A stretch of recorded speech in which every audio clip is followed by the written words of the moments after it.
So here's the story. Now you start this conversation, this logic. You start this logic with Michael Jordan getting way down with the 90s. I cannot believe that this is actually a thing. Out of nowhere, NBA Discourse has been on some type of revenge tour, with their sole mission to completely discredit absolutely everything that has to do with 1990s basketball.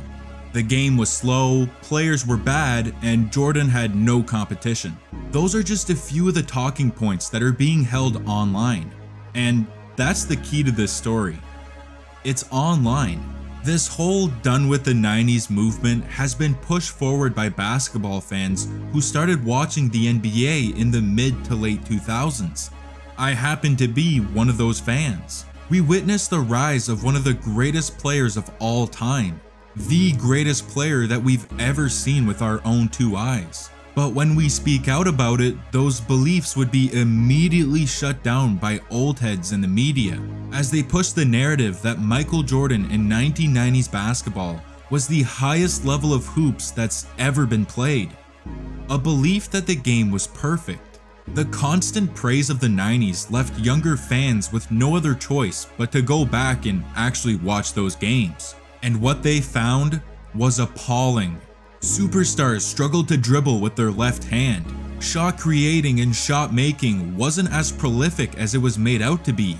Defense wasn't this gladiator ring where you would get knocked out just for walking near the paint. Players were slow and lethargic. These are just the newfound beliefs expressed by the younger generation, that the 90s were a glorified era, and a complete lie from what we've been told for years.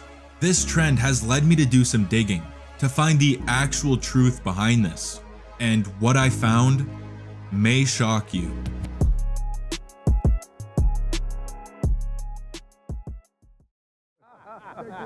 Would you like to tell Clyde how many points you would score if you played in the game today? How many points did you average? Well, you got to understand with the rules of the day, with the offense not allowed to touch you, can't come in and put 3 or 4 guys around you when you don't have the ball. Probably about 65 or 70 might be a good thing, you know.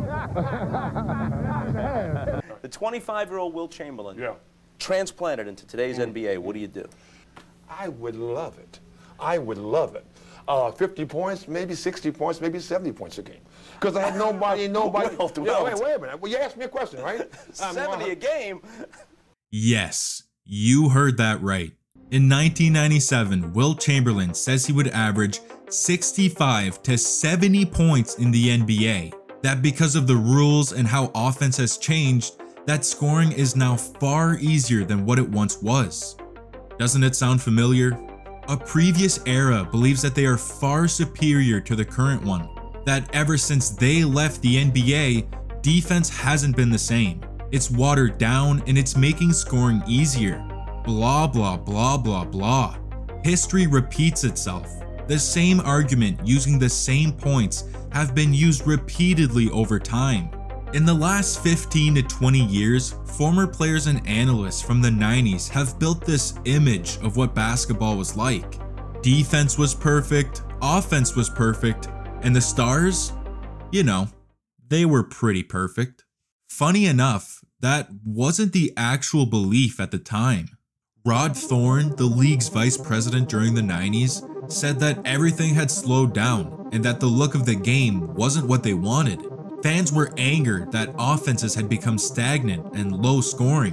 In 1996, Dennis Rodman said that the league was filtered and watered down thanks to the NBA's recent expansion teams, that he and the Bulls could beat anybody with their eyes closed.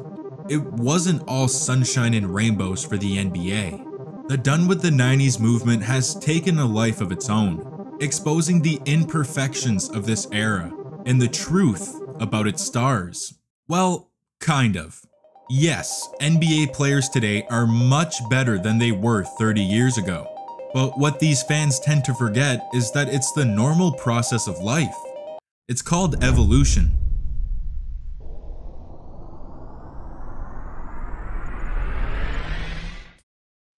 The 1990s were a time of development, improving the technology that was set in front of them, like computers and cameras and cell phones. Today we look back and think, what the hell were they doing back then?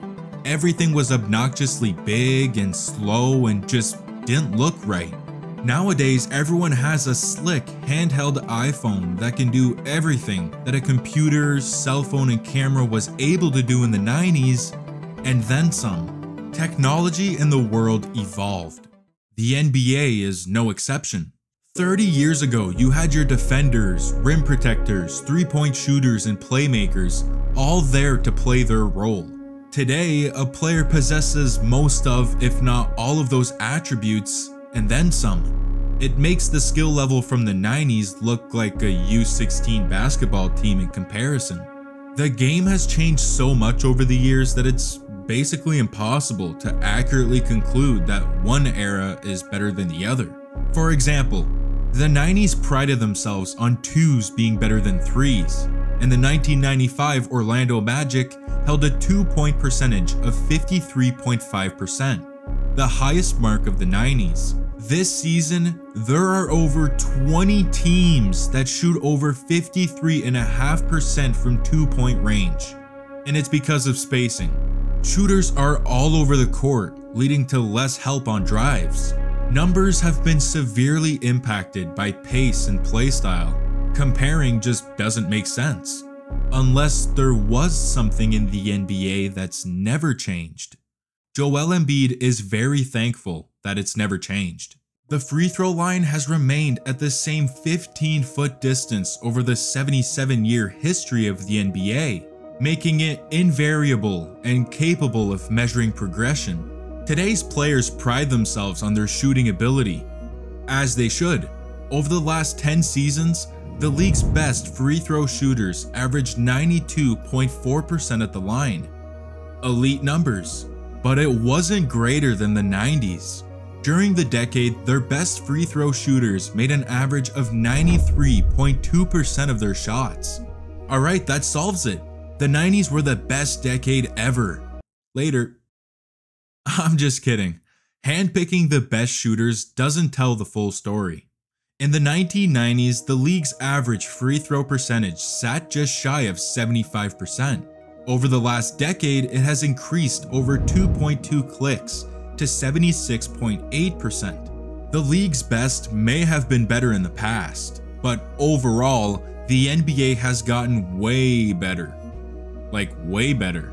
From 1990 to 1999, there were over 186 occasions where a player shot 85+% from the charity stripe, a mark that would establish an individual as a great free throw shooter. From 2014 to 2023, the 85% mark has been hit over 299 times. To no surprise, today's players are far more skilled than those from the 90s. It's not a knock on those legends. Basketball has simply evolved. Today's players are the best to ever play the game, but they aren't always the greatest. There's a stark difference between the greatest and the best. Greatness can be measured by how much an individual exceeded his peers, how he performed against the top talent of his time. Being the best is variable. You can be the best player in today's NBA, but 15 years down the line, there's likely going to be a handful of players better than you were at your best. NBA players in 2024 are no doubt better than those from the 90s, but we would have never gotten to this point had it not been for those who came before. Like I said, greatness is measured by how much an individual exceeded his peers, and that's what we're going to do.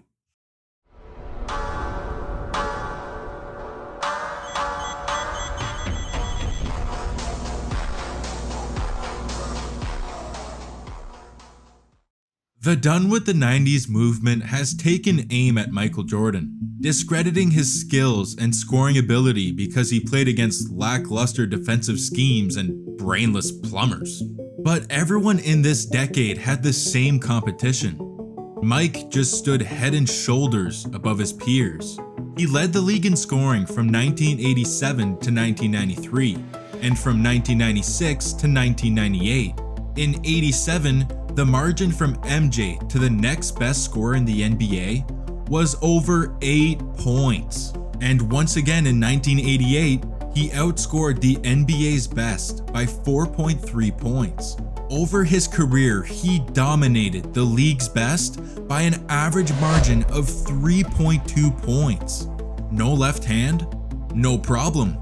Mike was an alien to his peers. The scoring race wasn't even a competition when he was in the NBA.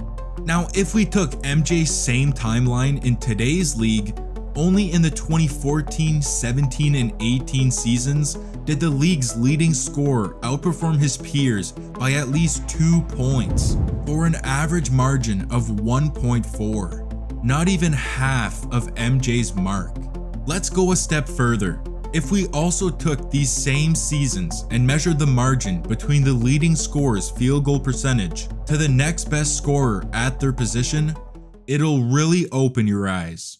Jordan outshot his peers in 9 of his 10 seasons as the NBA's leading scorer, with an average margin of plus 3.7%. Today's best scorers haven't even sniffed this level of dominance, because only 4 of the last 10 seasons saw the league's top scorer shoot more efficiently than his counterpart, for an average margin of negative 4.1%.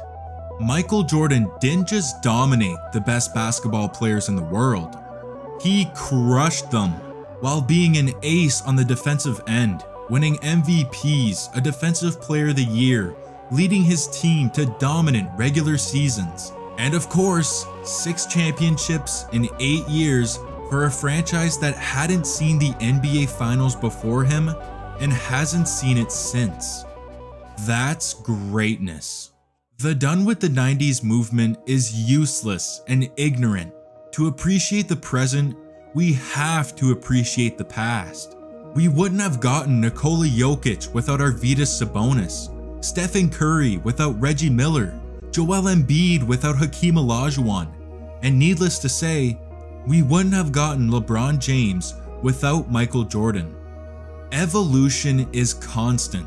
There's gonna be a player 30 years from now better than anyone we've ever seen, but what he does against his peers will truly be a measure of his greatness. As basketball fans, we're gonna compare. It's just in our nature.